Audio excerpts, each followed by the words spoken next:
Bonsoir, bienvenue sur TL7, bienvenue dans votre journal, dans l'actualité de ce mercredi 21 octobre. L'installation d'un comité départemental citoyenneté, laïcité et valeurs républicaines dans la Loire. Un lieu d'échange, de partage, de mobilisation et de mise en réseau des acteurs sociaux. Objectif, lutter contre le profond malaise social et démocratique qui existe en France. On en parle ce soir avec notre invitée Mireille Rogers. Elle est directrice du Babet centre social sur le quartier Tarentaise-Beaubrun, un centre social qui a été pris en exemple pour ses actions menées en faveur de la laïcité, entre autres. Des handicapés et des valides sous le même toit, c'est tout l'intérêt de la future maison de vie et de partage qui verra le jour rue Élysée-Reclus à Saint-Étienne. La première pierre a été posée hier, la remise des clés est prévue dans 1 an et demi. On fait le point dans ce journal. Dans cette édition également, nous ferons un retour vers le futur. C'est aujourd'hui que Marty McFly et le Doc débarquent depuis l'an 1985. Un moment que nous vous ferons vivre en direct ce soir avec Alice Canivet. Voilà pour les titres de ce journal et on se retrouve dans quelques instants pour l'essentiel de l'actualité.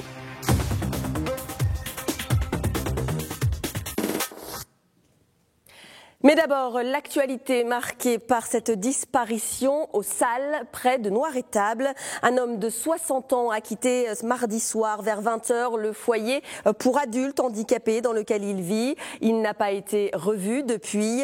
Cet homme mesure 1,80 m et pèse 95 kilos. Il a les cheveux gris, très courts. Si vous avez des informations concernant cette disparition, veuillez contacter la gendarmerie de la Loire. L'esprit après Charlie Hebdo règne toujours dans notre département et pour preuve l'installation ce matin en grande pompe du comité départemental citoyenneté, laïcité et valeurs républicaines. Une démarche initiée par le préfet de la Loire, Fabien Sudry, pour lutter contre le profond malaise social et démocratique qui existe en France. Parler sans langue de bois d'un sujet trop souvent laissé de côté, c'est le message qu'a fait passer Gilles Clavreul, le délégué interministériel à la lutte contre le racisme et l'antisémitisme. Il était présent lors de cette installation de ce comité ce matin. Le décryptage avec Aurélien Sellette. Mobilisation de l'école, de la CAF, des collectivités locales pour les milieux ruraux et urbains, mais aussi les acteurs sociaux du département de la Loire. C'est ensemble qu'ils ont ouvert le débat sur la laïcité et le respect de la République ce matin à la préfecture. Avec la visite officielle de Gilles Clavreul, le délégué ministériel de la lutte contre le racisme et l'antisémitisme, le préfet Fabien Sudry a installé le comité départemental citoyenneté, laïcité et valeurs républicaines. Une 60aine de personnes étaient présentes pour exposer les différents projets initiés dans le département. La promotion des valeurs de la République à la caisse d'allocation familiale, les différentes actions mises en place sur la ville de Saint-Étienne avec les conseils citoyens, les témoignages des associations pour le vivre ensemble, les formations pour les acteurs sociaux. Des actions qui placent le département de la Loire comme un des plus dynamiques sur le sujet. Il y a une tradition, il y a un héritage historique que l'on ressent, à la fois fait de solidarité et puis aussi d'esprit de résistance. Venant de tous les horizons d'ailleurs intellectuels et philosophiques, il y a une tradition chrétienne, il y a une tradition ouvrière et communiste aussi. On sait d'ailleurs la force qu'ont eu ces courants de pensée lorsqu'il s'est agi de se lever contre l'occupation allemande et de laver l'affront de Vichy. Cette tradition-là, elle est encore vivace ici. C'est une nouvelle fois un formidable levier, il faut s'appuyer là-dessus. Ces réunions sur la laïcité seront organisées 2 fois par an à partir de 2016 pour un compte-rendu et un projet commun avec les 100 millions d'euros débloqués par l'État. La directrice du Babet centre social de Tarentaise-Beaubrun m'a rejoint sur ce plateau. Mireille Rogers, bonsoir. Merci d'être avec nous ce soir. Est-ce que vous ressentez, comme l'a dit le délégué interministériel dans ce reportage, cette tradition dans votre centre social propre au département de la Loire, visiblement? Alors, dans le département, on a une tradition aussi très vivante, très républicaine aussi. Les gens s'expriment. Oui, effectivement, je rejoins ce qu'il en a dit. Alors vous êtes ici ce soir avec nous, car votre centre social a été pris en exemple pour les actions menées en faveur notamment de la laïcité. La laïcité, un mot parfois tabou. Alors comment vous faites pour aborder ce thème-là au sein de votre centre social ? J'allais dire c'est fort simple, on ne l'utilise pas. Pourquoi ? Parce qu'effectivement il fait polémique. Dans le quartier, nous avons une forte population immigrée ou issue de l'immigration et la laïcité est un terme en tout cas ou un concept. Bien sûr il y a le cadre de la loi, je ne l'oublie pas, mais qui peut en effrayer certains ou agacer. Donc si on a comme entrée ce terme, ça n'est pas forcément très rassembleur. Donc nous n'avons pas utilisé, nous avons utilisé d'autres termes. Comme lesquels par exemple ? Bon, on avait mis religion, ça aussi c'est tabou, religion, laïcité figurait, antisémitisme, de mémoire islamophobie qui fait polémique aussi, c'est un terme que tout le monde, dans lequel tout le monde ne se reconnaît pas, etc. Et donc, on avait intitulé, enfin on avait dit on va en parler ensemble. Alors pourquoi justement avoir souhaité évoquer ces thèmes-là ? Vous aviez pris l'initiative il y a un moment, déjà 3 ans, que vous avez mis en place certaines actions. Pourquoi vous avez ressenti ce besoin de travailler sur ces thèmes-là ? Dans votre quartier, bien sûr. Oui, bien entendu. Ça s'est fait à l'issue d'un premier... Enfin, on a une longue habitude partenariale sur ce quartier, on s'entend bien. Ça n'est pas toujours le cas. Certains financements particuliers de l'État et de la ville nous permettent de travailler ensemble. Je vais pas m'étendre là-dessus parce que ça n'intéressera personne, mais effectivement, à travers ça, on peut s'organiser entre nous et se mettre en réseau à l'échelle locale. Et donc, nous avions fait, donc, comme je l'ai dit, plusieurs projets, dont un projet qui s'appelait Mémoire Identité, qui incluait beaucoup de jeunes du collège, puisque le collège est non seulement partie prenante, mais il porte le projet à proprement parler, le collège Gambetta, les jeunes de notre accueil de loisirs, puisqu'on est un centre social, on est un accueil collectif de mineurs, ça s'appelle comme ça, et on s'était rendu compte qu'ils se disaient victimes de discrimination, on ne sait pas trop, bon, ils le ressentaient en tout cas, voire de racisme, ou les deux, qu'ils portaient entre eux des jugements qui étaient un petit peu complexes, ils se jetaient l'anathème entre eux, toi tu manges halal, toi tu manges pas halal, etc., etc. Il y avait des amalgames, tout était un petit peu flou, en tout cas dans leur tête, voilà, par rapport à ces thèmes-là. Tout à fait. Et nous, on s'est rendu compte que quand on s'est mis autour de la table là-dessus, en 2013, très exactement, on s'est dit, mais nous non plus, nous ne sommes pas raccords forcément sur la question de la laïcité. C'est une notion quand même un peu large qui nécessite d'être plus approfondie. C'est ce que nous avons fait ensemble. Donc on a mis en place un cycle de formation un petit peu à notre mesure. Nous sommes un centre social, je le répète. Il y avait le collège, et il y avait mes collègues de la prévention spécialisée, c'est-à-dire ce qu'on appelle les éducateurs de rue, pour bien se faire comprendre. La médiathèque était là. Voilà, on était nombreux à l'ex-comité de quartier qui s'appelle aujourd'hui Vivre à Beaubrun-Tarentaise. Et vous avez mis donc en place certaines actions. Je vous propose justement de voir lesquelles, et c'est au travers donc de ce reportage d'Aurélien Sellette. Je ne vous dis pas qu'on a résolu nos questions, ne sont pas, elles restent ouvertes, mais ce n'était pas du tout notre but. Notre but, ce n'était pas qu'on devienne à notre tour des experts de la laïcité. Notre but, c'était bien d'entamer la discussion. On en parle ensemble. Voici le titre des débats, des séances de discussion organisées par Le Babet, centre social de Saint-Étienne, autour de questions difficiles à garder pour soi, autour du racisme, de l'islamophobie ou de la laïcité. Une expérience mise en place depuis 3 ans, bien avant les attentats de Charlie Hebdo, dans un quartier difficile de la ville de Saint-Étienne, où le vivre ensemble est malgré tout la préoccupation de chaque habitant. Alors moi, ce qui m'a plu par rapport à ce projet, parce qu'en fait, c'est pas un seul débat, il y a eu des conférences, puis ensuite il y a eu des débats. Donc moi, ce qui m'a plu, c'est donc au départ, on est passé en fait au niveau des structures, on est passé par les structures du quartier. Donc toutes ces structures, évidemment, reçoivent des habitants. Et on a après intégré les habitants. Voilà, donc les habitants ont participé. Ce sont des habitants que moi je peux voir en tant qu'habitant du quartier, bien sûr, mais que je peux rencontrer aussi dans le cadre de ma profession. Une visite officielle dans les locaux du centre social était organisée avec le préfet cet après-midi pour présenter aux délégués interministériels Gilles Lavreuil, un exemple concret des actions du département pour la République et la compréhension sur les notions de laïcité. Alors, Mireille Rogers, c'est quoi finalement pour vous le vivre ensemble ? Alors, c'est un terme légèrement galvaudé, voire même complètement. Vivre ensemble, j'aurais tendance à dire pourquoi faire. Ça n'est pas une obligation non plus, pas de mon point de vue. En tout cas, nous avons, vu que nous sommes en société, nous sommes obligés de vivre ensemble. On a fait ce choix, admettons.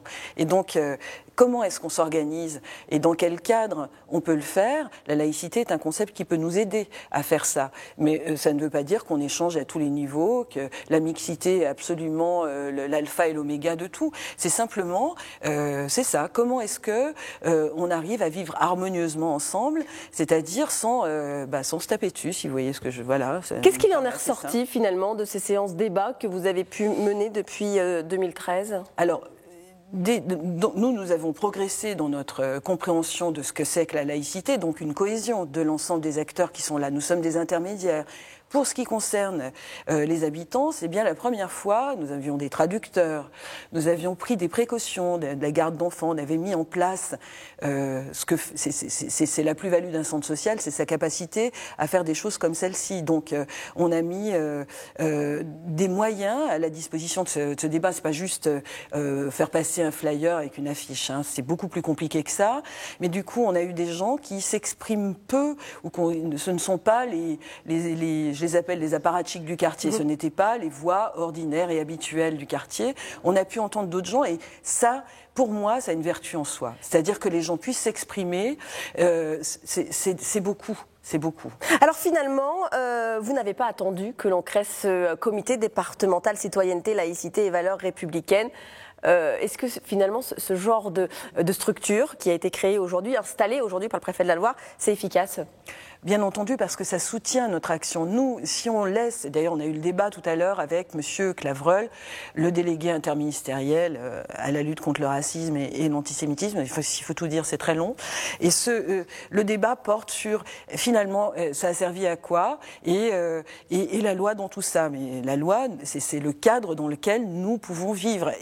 Mais nous ne sommes pas, nous sommes garants de la loi, bien entendu, mais nous ne sommes pas là exactement à cet endroit-là. Nous, on a le loisir d'écouter les gens, ce qu'ils ont à dire, y compris s'ils sont, je dirais pas contre la laïcité, mais si la laïcité les contraint ou qu'ils pensent que c'est anti-religieux. Vous avez un devoir, en tout cas, vous essayez vous dites ils sont contre, est-ce que vous essayez justement de changer leur opinion ? Alors ça serait un peu du prêche et pas forcément. Ce qu'on s'efforce de dire, c'est d'accord, voilà ce que tu penses toi, voilà ce que moi j'en dis, et puis finalement, il y a le cadre de la loi, et ce comité interministériel, c'est un comité départemental, je vous prie de m'excuser, ce comité départemental, et permet justement d'asseoir, c'est ce que je disais, nos actions. On peut s'y référer, et si ça a une utilité, ça a sa propre utilité, et puis ce que nous faisons a une autre utilité. Voilà, ça s'articule très très bien. Très bien, merci beaucoup en tout cas Mireille Rogers d'être venue ici sur ce plateau ce soir. Merci à vous. Merci à vous.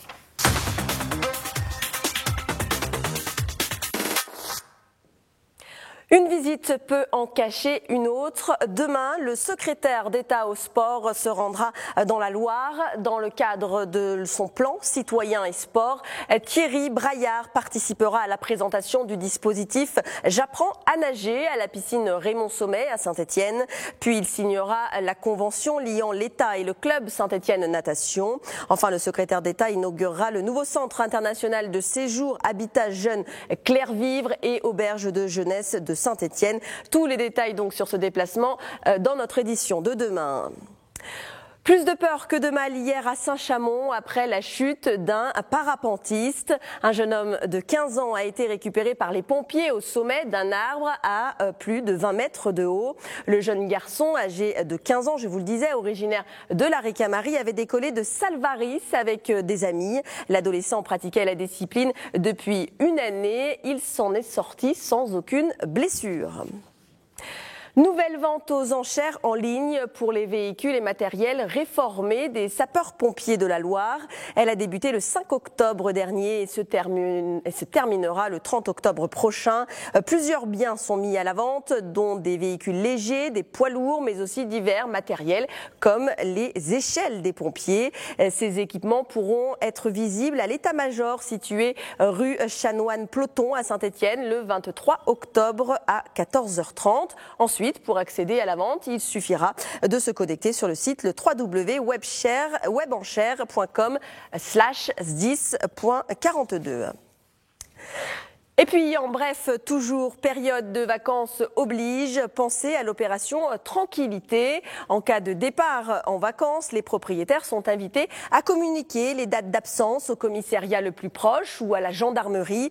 Avec ces informations, les policiers et les gendarmes vont redoubler de vigilance et renforceront les rondes dans le secteur d'habitation. Rappelons que le nombre de cambriolages est en baisse et notamment en zone gendarmerie après une forte hausse en 2013.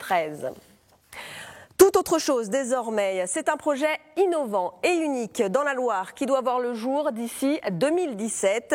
Ce projet, c'est une maison de vie et de partage située en plein cœur de Saint-Étienne. Ce logement accueillera des personnes handicapées et valides sous le même toit. Objectif, donner plus d'autonomie aux personnes atteintes d'un handicap mental et éviter ainsi l'isolement, voire l'exclusion. La première pierre de ce lieu a été posée hier. Le reportage de Louise Doumont.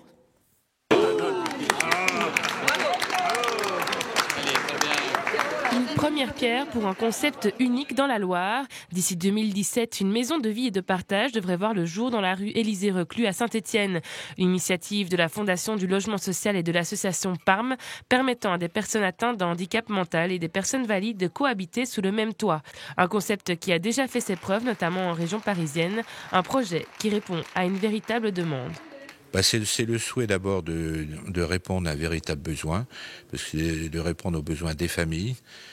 Aujourd'hui, il y a très peu d'espaces comme ceci. Ils possèdent le même questionnement que nous sur le futur de nos enfants. Nous voudrions avoir un foyer de vie qui possède une âme qui permette leur développement un peu sur tous les plans, qui puissent avoir des activités aussi bien artistiques, etc., un peu sportives pour jouer, et puis que la maison surtout ait une âme et que les personnes qui viennent vivre, et puis qui viennent de l'extérieur pour voir, perçoivent cette âme. Au total, 14 personnes handicapées et environ 5 personnes valides s'engageront à vivre ensemble dans un appartement composé de 7 chambres avec de petites colocations ainsi que des studios indépendants.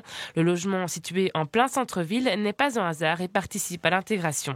Si on aurait pu inventer une maison en périphérie, mais une maison en périphérie veut dire se déplacer, etc. Or, l'autonomie encadrée veut dire qu'en fait, ils ne sont pas tout à fait capables de tout. On veut que cette maison s'insère dans le tissu stéphanois pour de vrai. On aurait pu faire une maison... Non, une maison dans le cœur de Saint-Étienne nous paraît très, très importante. Financée à 30% par la Fondation du logement social et à 70% par un emprunt, la ville soutient cette initiative par notamment l'aide à l'emprunt. La ville de Saint-Étienne, dans le cadre de ses projets immobiliers, a toujours dit que les seuls logements sociaux que nous autoriserions dans les années qui viennent, logements nouveaux, c'était pour des actions comme celle-ci, qui touchent les personnes âgées ou les personnes handicapées. Le projet devrait voir le jour d'ici 18 mois. Les futurs locataires se disent quant à eux très contents de cette initiative, même s'il est encore difficile de se projeter dans un logement en construction.